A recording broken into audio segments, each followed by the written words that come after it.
Bueno, gente, hoy estamos con Luis Guillermo Pérez Casas, abogado colombiano de derechos humanos, que en septiembre del 2022 fue nombrado como superintendente de subsidio familiar en el gobierno de Gustavo Petro.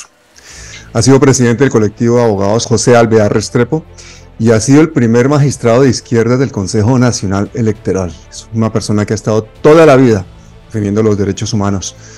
Ya ha estado varias veces en Palabras Mayores. Vean ese épico documental que hicimos que se llama Valentía Nivel Pérez Casas. Entonces están invitados a revivir todo lo que fue la tragedia, la masacre de Mapiripán y toda la lucha épica que ha tenido Luis Guillermo contra la cúpula militar corrupta y que sigue teniéndola. Es y sigue siendo representante permanente ante la OEA de la Federación Internacional de Derechos Humanos y es un placer tenerlo aquí. Luis Guillermo, bienvenido.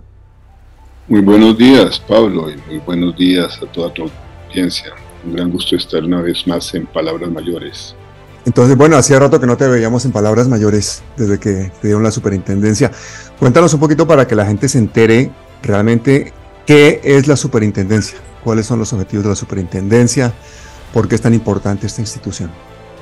Bueno, tenemos nosotros en Colombia un sistema único en el mundo, que es el sistema de subsidio familiar. Este sistema se viene construyendo desde hace más de 65 años en el país, donde por ley se obliga a cualquier empleador a que tiene que cotizar el 4% de su nómina a las cajas de compensación familiar. Y las cajas de compensación familiar se han dedicado a lo largo de todos estos años a crear infraestructuras muy importantes para que las familias de los trabajadores que ganan 1 y 2 salarios mínimos o más puedan tener un centro de recreación, puedan pasar unas vacaciones. Y efectivamente, antes esta idea de poder tener piscinas, canchas deportivas, escuelas deportivas, eso se imaginaba que solo era viable para los ricos. Con este sistema se ha garantizado que hoy 11 millones de trabajadores y trabajadoras afiliados y 21 millones de miembros de su entorno familiar disfruten de los recursos que tienen las cajas de compensación familiar. También se entregan lo que se llama la cuota monetaria. La cuota monetaria se le entrega a los trabajadores que tienen personas a cargo, ya sean adultos mayores que no tienen ingresos, ya sean hijos menores de edad, ya sean personas con discapacidad. Y eso obviamente que esos ingresos adicionales al salario mínimo o a quien gana 2 salarios son importantes para cada familia. Pero también hay un subsidio al desempleo. Si la persona pierde su trabajo, va a recibir capacitación para que pueda emplearse en otro asunto o profundizar lo que estaba haciendo y recibe ese subsidio de 500.000 pesos mensuales durante 6 meses más la capacitación. Por otra parte, también se entrega subsidio a la vivienda. Yo lo que estoy proponiendo es que en lugar de entregar subsidios, las cajas de compensación entreguen viviendas. Pero eso implica asegurar el cierre financiero también con otros subsidios del Estado, del Ministerio de Vivienda, de las gobernaciones, de las alcaldías, pero también con préstamos del Fondo Nacional del Ahorro, del Banco Agrario o de las propias cajas de compensación familiar. De igual manera, las cajas tienen un trabajo extraordinario en la jornada escolar complementaria y tienen colegios, tienen universidades, tienen institutos de capacitación donde forman más de 2 millones de personas al año. Y suelen ser instituciones muy buenas, donde tienen excelentes docentes. Allí lo que yo les estoy proponiendo es un pacto por la niñez que ya lanzamos con la directora del Instituto Colombiano de Bienestar Familiar ya hace 2 meses en Cafán de la Floresta, donde estamos planteando acuerdos para que la jornada escolar complementaria se extienda todo el año. Los padres de familia no saben qué hacer con sus hijos durante esos 2 largos periodos, 2 meses de vacaciones, donde el tiempo de los niños y niñas y jóvenes se desaprovecha. donde algunos terminan con malas amistades o consumiendo drogas o sencillamente delinquiendo, u otros prostituyéndose, en fin. Hay que lograr un compromiso de la sociedad y del Estado para garantizar, en primer lugar, que no aguanten hambre, porque cuando termine el programa de alimentación escolar se prevé solo para los ciclos escolares. Lo que le he pedido al gobierno nacional, al Ministerio de Educación, es que el programa de alimentación escolar se extienda todo el año. Y eso implicaría justamente tener la posibilidad de que los niños, niñas, adolescentes, en estos periodos puedan crecer como personas, puedan aprender, puedan tener escuelas deportivas, puedan tener actividades lúdicas, puedan tener actividades culturales, puedan aprender a leer, porque aprender a leer no es solamente superar el analfabetismo, sino realmente amar la lectura. Bueno, eso es parte de lo que representa este sistema, que es inmensamente rico. Este sistema recauda 10 billones de pesos, recaudó el año pasado 10 billones de pesos solo de este 4% de las nóminas, y en sus unidades de negocios manejan 16 billones de pesos adicionales, muchos ligados a programas de salud, porque las cajas todavía, pese a que muchas han quebrado por los manejos irregulares en torno a, a, las, a las EPS que crearon, las cajas afilian a 20 millones de usuarios de la salud. Y entre ellos la nueva EPS, que algunas de las cajas más importantes de Colombia son socias de la nueva EPS, controlan el 50.01% del capital, el resto es del Estado, y allí afilian a casi 11 millones de personas.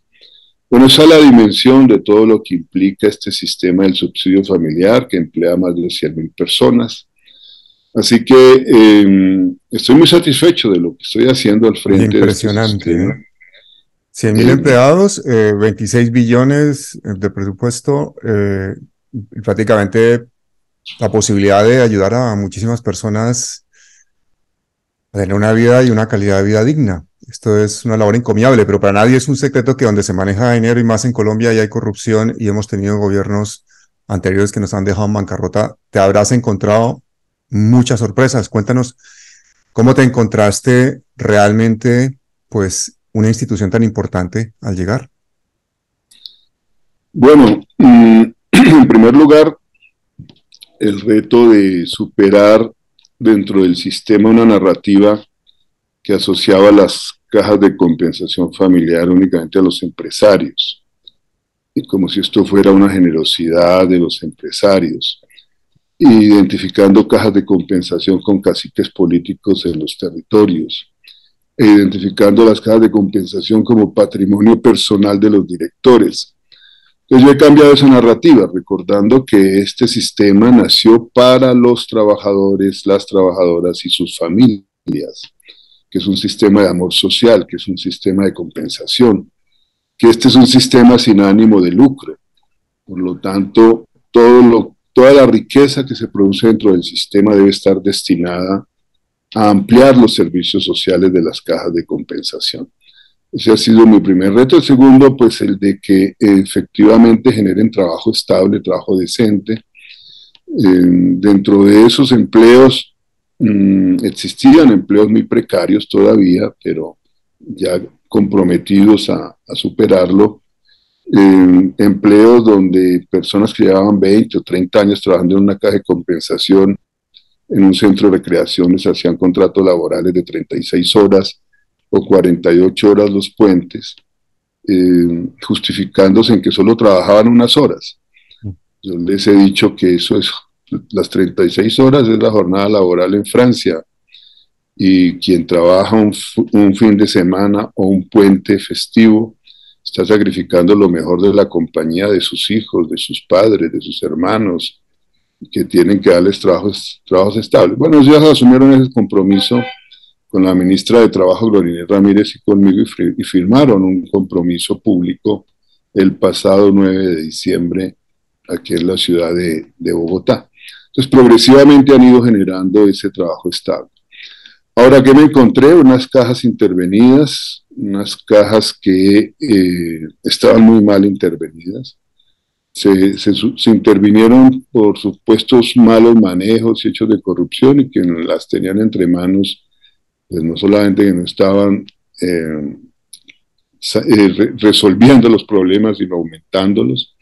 Así que cambié esos directores en las cajas de Nariño, de Huila, de Córdoba en particular. Luego he tenido que intervenir otras cajas, también la de Cartagena.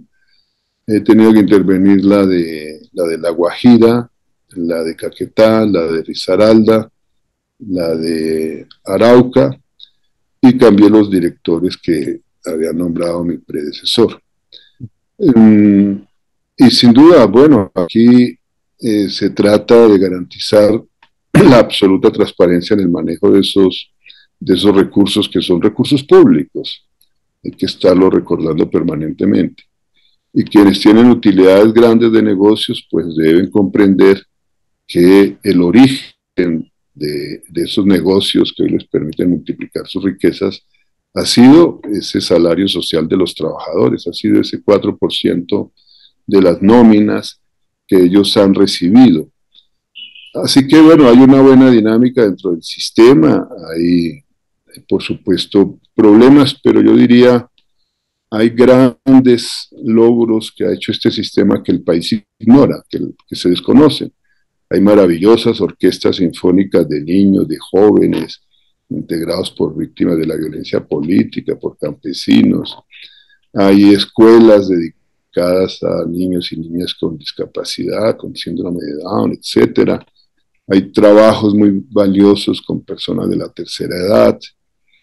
Así que hay un universo muy rico dentro de las cajas de compensación familiar que Colombia ignora. E insisto, este sistema es único en el mundo, no hay nada que se le parezca. Realmente se ha logrado que las cajas realicen el Estado Social de Derecho que no ha realizado el Estado colombiano. Y en realidad me he dedicado a visitar las cajas en los territorios porque no se puede tener control si no se conoce realmente el trabajo que hacen. Entonces he recorrido todo el país, he visitado sus instalaciones, he conocido sus programas, he hecho recomendaciones, me he reunido con sus consejos de dirección, con sus trabajadores, sus trabajadoras. Y bueno, y progresivamente han ido cambiando también esos comportamientos antisindicales que tenían muchos directores de cajas, y ahora se acepta que el diálogo social, que el respeto a los derechos de asociación sindical son obligaciones convencionales, ¿no? Que no solamente son responsabilidad del Estado colombiano, sino también de todos los empleadores, de garantizar los derechos sindicales. Y también se han ido transformando miles de contratos de trabajo, más de 10.000, de trabajadores y trabajadoras que tenían contratos de 3 meses, de 6 meses. A los docentes los empleaban solo 10 meses, a darles contratos a término indefinido. Así que ese es un gran logro y las familias pues se sienten muy reconocidas y agradecidas de esta gestión en ese propósito. Bueno, ¿y cómo ves la disposición de las cajas para hacer una transición? Por ejemplo, hablando de la reforma de la salud. Bueno, tienen buena voluntad de colaborar.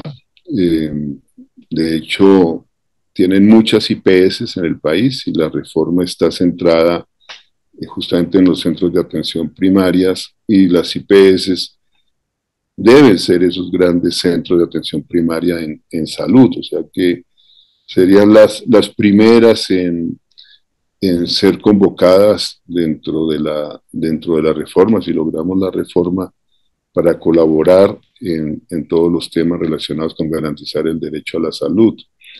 Por lo general son buenos administradores de recursos, tienen gran experiencia administrativa. Y las cajas que tuvieron programas de salud y quebraron por sus programas de salud, pues las estamos recuperando. Digamos, nuestra responsabilidad dentro del gobierno es garantizar que esas cajas vuelvan a cumplir todos los fines sociales para los cuales están destinados, e incluso ampliar la cobertura, que eso es parte de mi empeño en relación con todo el sistema. Luis Guillermo, y para nadie es un secreto lo de la judicialización de la política en Colombia. Y hemos visto cómo la Procuraduría te ha abierto una serie de investigaciones, algunas que realmente llaman la atención.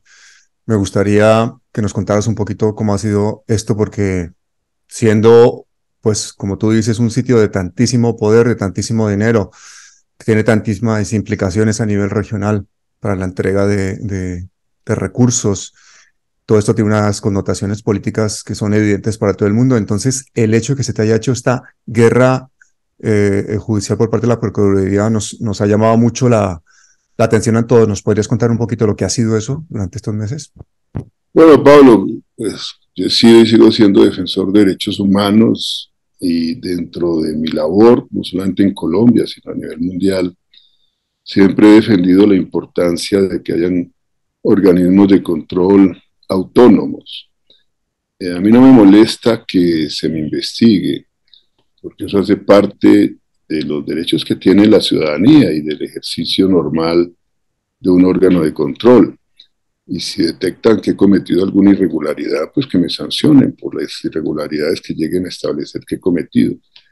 Lo que sí me llama la atención es por qué se me han abierto investigaciones disciplinarias que no se le abrió a ninguno de mis predecesores por hechos mucho más graves, hechos que yo mismo he denunciado, contratos irregulares de miles de millones de pesos, ¿no? Aquí me abrieron una indagación y pronto seguramente me van a levantar otro pliego de cargos por pedir solidaridad a las cajas con La Paz Total en Buenaventura.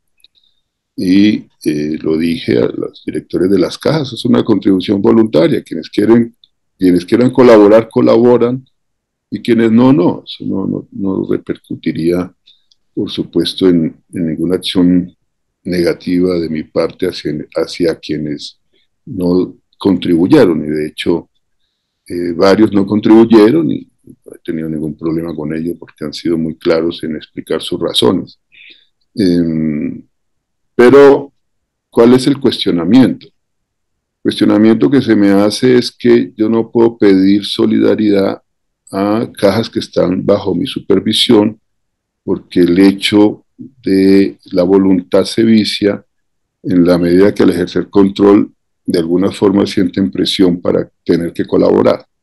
Entonces es una lógica con la cual estarían diciendo me estoy extralimitando en mis funciones o estoy abusando de mi autoridad. Yo lo que he respondido y en eso pues todos los directores de las cajas concuerdan en incluso de ir a declarar a mi favor a la Procuraduría, es que la paz es un derecho individual y colectivo, pero la paz es una obligación social. Todos y todas tenemos el derecho a reclamar la paz, pero también la obligación social de contribuir a que la paz sea posible. También existe la responsabilidad social empresarial, los llamados que yo pueda hacer en términos de que cumplan con la responsabilidad social empresarial, que es una obligación constitucional, o con la paz como obligación social, no debería ser objeto de reproche disciplinario, sobre todo en la voluntad nuestra, justamente de que este sistema que genera tanta riqueza, pues pueda contribuir a consolidar la paz en Colombia. Bueno, la otra investigación que me abrieron tiene que ver con algo, con los requerimientos que me hicieron, con algo muy propio de mis funciones, porque yo mandé a preguntar cuál es la nómina de todas las cajas de compensación familiar. Por eso se molestaron algunos, pero pues eso es parte de mis funciones. ¿Cómo no voy a saber yo cuánto se gastan en las Increíble. nóminas a caja de compensación familiar? Y luego por haber nombrado directores de cajas intervenidas que no hacían parte de la lista que me dejó mi predecesor.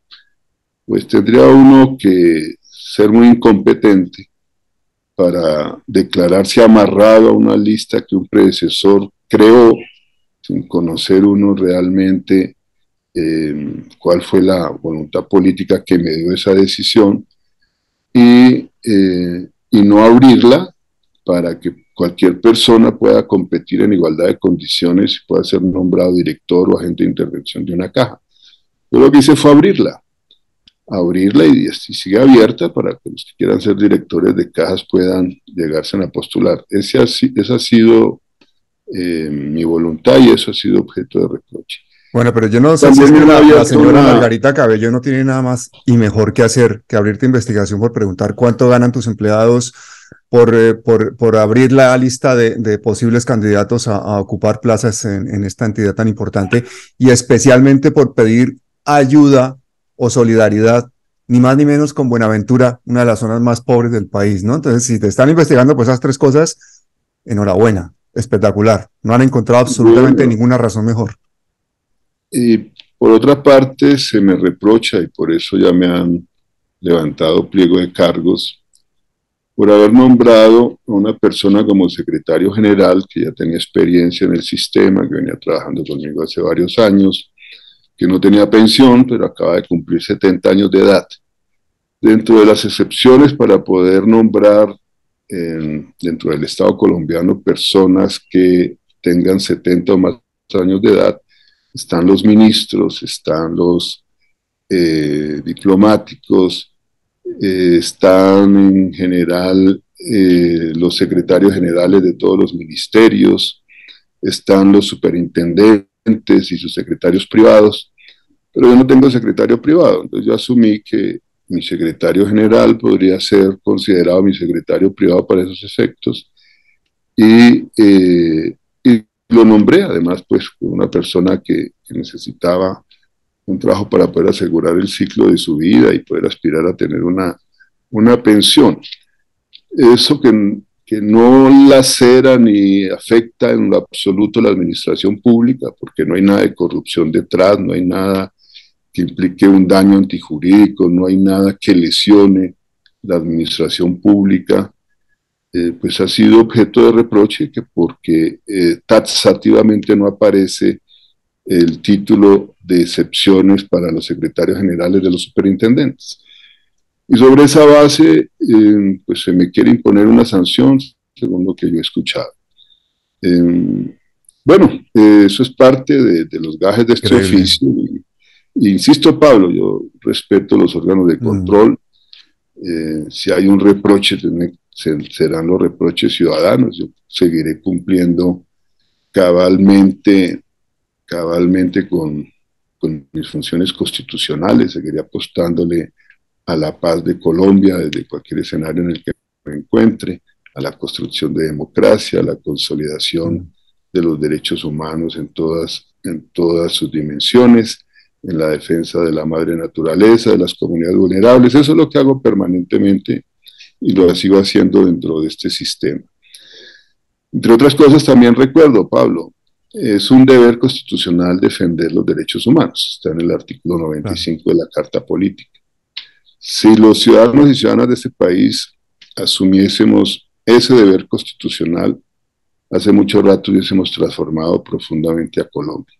Defender los derechos humanos no debe ser una cuestión de héroes y heroínas que arriesgan su vida, sino justamente la posibilidad de llegar a transformar a Colombia garantizando que todos sean respetados en su vida, en su integridad física, en sus derechos esenciales.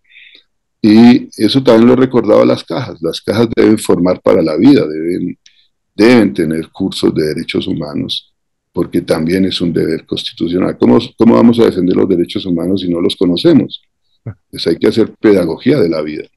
Y sí, las cajas han venido siendo receptivas de este mensaje, han contratado especialistas en derechos humanos, están incorporando todos estos temas en sus pensums académicos y bueno, es parte de los cambios importantes que hemos traído a este sistema.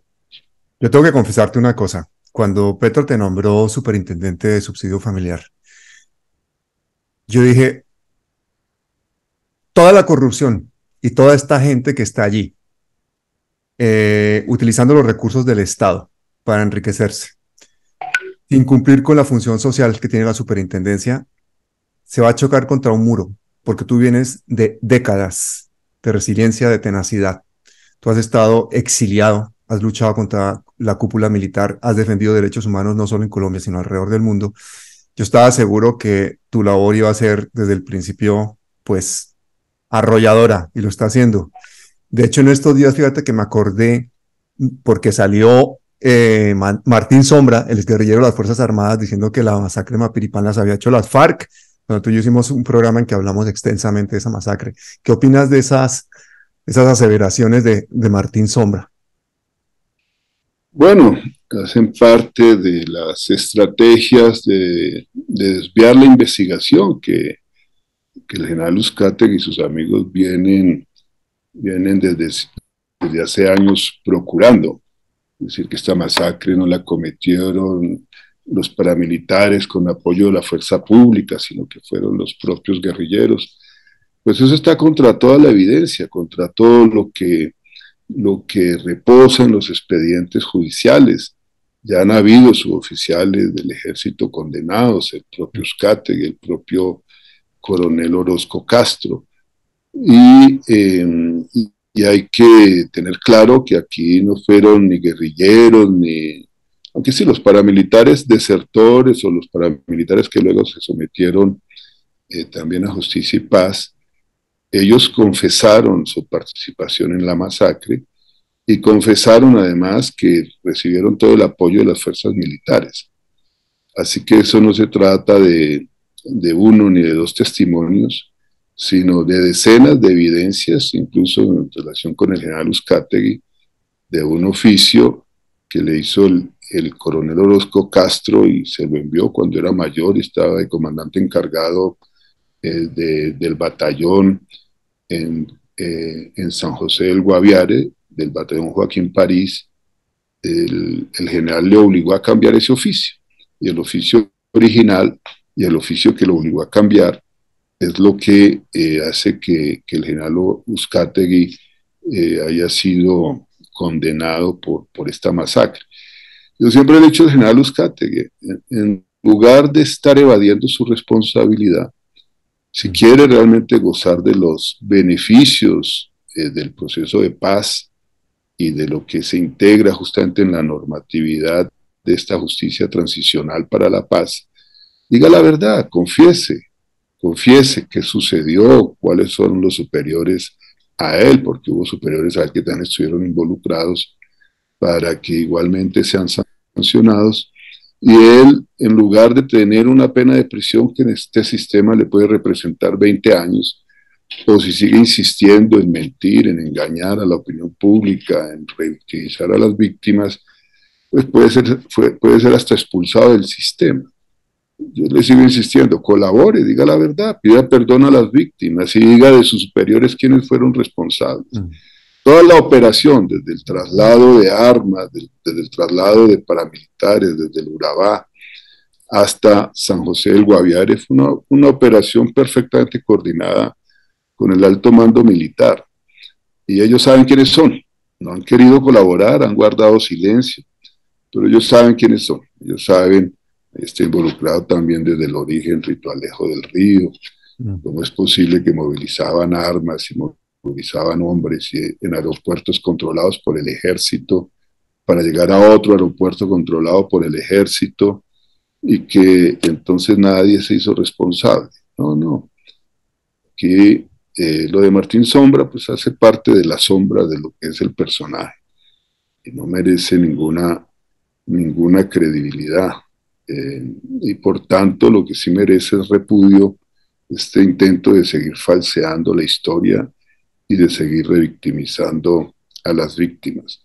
Ahí está toda la evidencia. Y te digo, la evidencia está en testimonios de paramilitares, testimonios de los propios militares, documentos, oficios de las propias Fuerzas Armadas. Entonces, que no traten de seguir engañando con un hecho que en su momento Carlos Castaño reivindicó también él como jefe paramilitar. Él recuerda que él dijo, habrán muchos más mapiripanes, como efectivamente los hubo, reivindicando que allí habían asesinado a 48 personas. Así que, bueno, les invito a todos los que se involucraron en ese proceso a contribuir a la paz, a contribuir a la verdad, a contribuir a la memoria histórica, pedirle perdón a las víctimas. Decir la verdad también es una ayuda importante al resarcimiento y que efectivamente puedan beneficiarse del sistema de justicia transicional. Si hacen eso, si confiesan, pues no van a tener ni un día de prisión, van a poder efectivamente, como muchos miembros de las FARC, gozar del proceso de paz. La masacre de Mapiripán yo creo que es un buen ejemplo de una época muy oscura de Colombia, de nuestro pasado muy reciente. ¿Cuántos años estuviste tú exiliado por culpa precisamente de denunciar todas estas barbaridades? Bueno, estuve 12 años en el exilio y de hecho tengo buena parte de mi familia en el exilio. No únicamente en relación con lo de Mapiripán fue la persecución, pero digamos lo de Mapiripán sí Mm. tuvo mucho que ver porque le dediqué muchos años de trabajo. Eh, y tengo 3 hijos en el exilio, 3 nietas en el exilio, a mi madre en el exilio, a mi hermana en el exilio, a mis sobrinos en el exilio. Y todo ha sido pues consecuencia de mi trabajo como defensor de derechos humanos. Lo de Mapiripán sí fue un antes y un después en la historia de los derechos humanos en Colombia, porque nunca se había condenado a un general por violar derechos humanos. Y, y, eh, y fue precisamente mi labor la que llevó a que la Corte Constitucional estableciese la primera sentencia en relación con las responsabilidades de mando, con el deber de garante. Y allí se dijo claramente por parte de la Corte que no se podía amparar con el fuero penal militar crímenes de lesa humanidad y que un crimen de lesa humanidad se perpetraba tanto por acción como por omisión en las funciones del mando. Eso es lo que termina afectando al general Uzcategui, porque además recordemos, hubo una farsa de justicia en la propia justicia penal militar.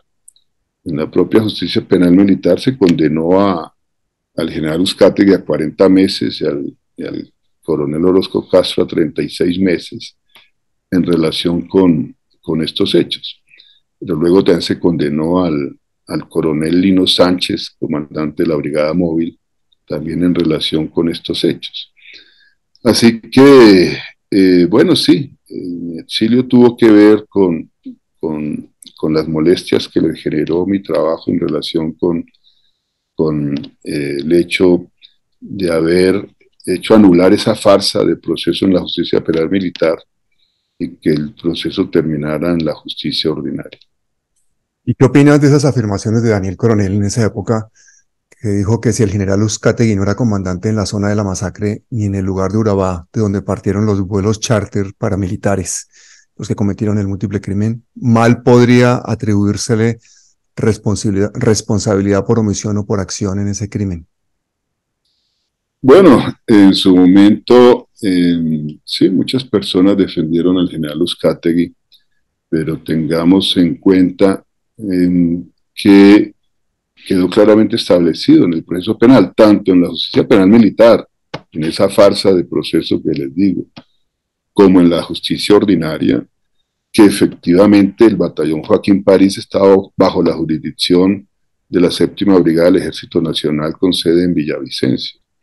El general Uzcategui, aunque ha pretendido luego que no, pues si no hubiese tenido jurisdicción nunca le hubiera dado órdenes al coronel Orozco Castro, en ese entonces mayor Orozco Castro. Si no hubiese tenido ninguna jurisdicción, pues no hubiese tenido nada que ver. El coronel Orozco Castro, entonces comandante encargado del batallón Joaquín París, pues hubiese dirigido a su superior jerárquico. Y se dirigió a su superior jerárquico que pues era Uzcategui. Así que pues eso resulta contraevidente y contra lo que en su momento los propios militares aceptaron en el proceso de la justicia penal militar.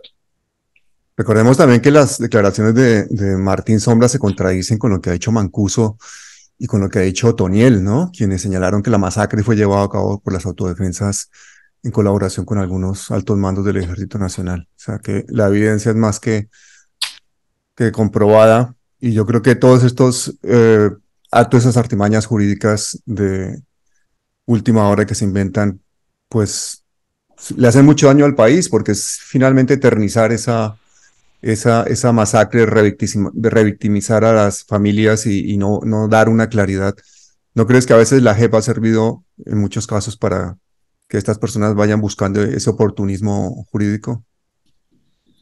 Bueno, yo defiendo la JEP, yo creo que la JEP ha cumplido y seguirá cumpliendo un rol muy importante, histórico, en materia de establecimiento de la verdad, resarcimiento de las víctimas. Hay que comprender que ciertamente los beneficios de un proceso de paz no pueden dirigirse exclusivamente a uno de los actores armados. Y aquí se ha extendido estos beneficios del acuerdo de paz para que todos los actores armados y todos los que provocaron crímenes de lesa humanidad o crímenes de guerra puedan beneficiarse de la justicia transicional. Y de hecho, pues hay alrededor de 2.000 militares que gozan de libertad, incluso con hechos tan gravísimos como los falsos positivos, como consecuencia de esta justicia transicional. Pero tiene unas condiciones, y esas condiciones es justamente que contribuyan a la verdad, que contribuyan a la reparación de las víctimas, que contribuyan a resarcir a las víctimas y que contribuyan a la justicia. Si dicen la verdad, no tienen por qué pagar un solo día de cárcel, pero habrán contribuido al proceso de paz. ¿Cuál es el problema? Que muchos de ellos siguen mintiendo, que muchos de ellos siguen queriendo engañar al país, engañar a la justicia, engañar a las víctimas y las revictimizan. Y esas personas pues no merecen estar siendo beneficiarias de un sistema como la Jurisdicción Especial para la Paz, pero no es culpa del sistema, es culpa de las personas. Y lo que sí pues esperamos es que si no contribuyen, efectivamente tienen dos posibilidades. Uno, que los expulsen del sistema por revictimizar a las víctimas, o dos, que les muten sus sentencias de 40 o más años a sentencias de 20 años de prisión. Así que, pues mi mensaje es colaboren, colaboren. Este país no puede seguir transitando la senda de los crímenes, la senda del olvido, la senda del engaño. Aquí necesitamos realmente sanar heridas y no se pueden sanar con la pretensión de algunos individuos de llevarse por delante toda la justicia transicional para seguir revictimizando, ofendiendo a las víctimas, ofendiendo al país. Eso sí le pido a la JEP, que la JEP actúe con contundencia frente a hechos de esta naturaleza, una vez evidenciados cuáles han sido realmente los procesos y la responsabilidad de cada cual, pues se establezca lo que se tiene que determinar por parte del sistema de la forma más objetiva posible.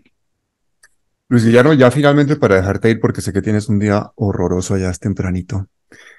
¿Qué opinas de cómo va a ser la gobernabilidad en estos próximos 3 años con este gobierno, hasta con los organismos de control en contra, con ese fiscal haciendo política descaradamente en contra del presidente, con una situación en los territorios con 50 bandas criminales y todo tipo de problemas para asegurar la gobernabilidad del territorio?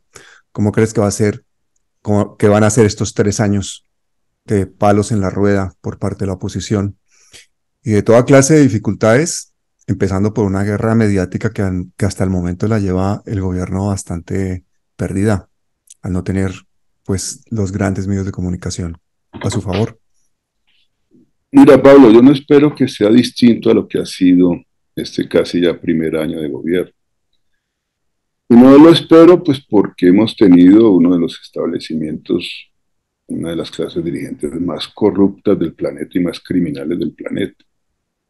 Y por supuesto que ellos hacen todo por mantener el statu quo y lo seguirán haciendo.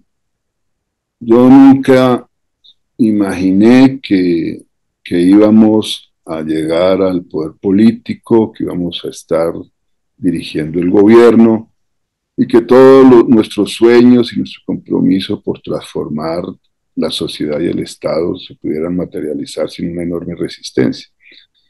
Incluso anticipé que seguirían las masacres, los asesinatos de los líderes sociales e incrementarse, porque es parte de esas estrategias. Nunca le reconocieron a Gustavo Petro del primero al último día cuando fue alcalde de Bogotá, nunca le reconocieron nada, nunca.